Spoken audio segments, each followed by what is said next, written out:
Good morning सब केहू के। अभी हमनी के ज़्यादा निशान जहाँ मैरिज हॉल पर हुई है और खातिर हम रेडी हो गई बनी और बाकी सब लोग भी अपना रेडी उडी हो अपन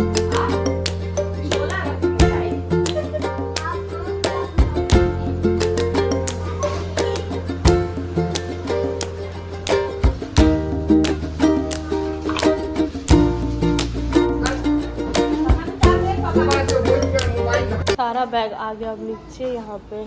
अब यहाँ से अभी जाएगा बाहर, गाड़ी जब आएगा तो यहाँ पे हमने के वेट करता निशान बस के। एने एगो सरकारी कोनो बस चलेला, मतलब काफ़ी अच्छा होला, स्मेल ना करेला। बस में मिल गए बैठ कमीशन और एसी वाला बस रहुए।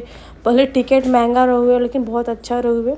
हमने के बिहार शरीफ में रही सन, जहाँ से पटना के रास्ता आई थिंक 3 घंटा के रहुए।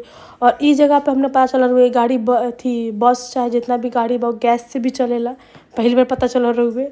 तो हम देखबी कि जितना भी गाड़ी रहे सब बस एथी से गैस से ही चलत रहे। तब तक हम के पटना पहुँच गए सन। पटना जहाँ पे मैरिज हॉल के लोकेशन रहे। और यहाँ मामी के बाबू के वोमिटिंग वगैरह भी पता नहीं का होखेला, बस में बैठला से भी हो जाला। लोकेशन रहे राजेंद्र नगर में और हमने के मैरिज हॉल के पास भी पहुँच गए। मैरिज हॉल में हमने आ गई सन और एक बाद सबसे पहले चल गई रूम में अइले बाद देखा था निशान कि एजा सब क्यों आ चुकल बाटे, सब क्यों रेडी वेडी भी होखे लागल बाटे। और नाश्ता हमने के फटाफट कमी सन, कैसे कि भूख तो बहुत जोर से लागत रहे। सुबेरे के 11 बज गई रहुए, तो इससे सबसे पहले तो नाश्ता हमने कमी सन। एक बाद हल्दी खातिर रेडी होके लगी सन। दीदी फुआ है, फुआ आज फुआ बन गई है। अब फुआ का जैसे दिख भी रही है पूरी तरह से।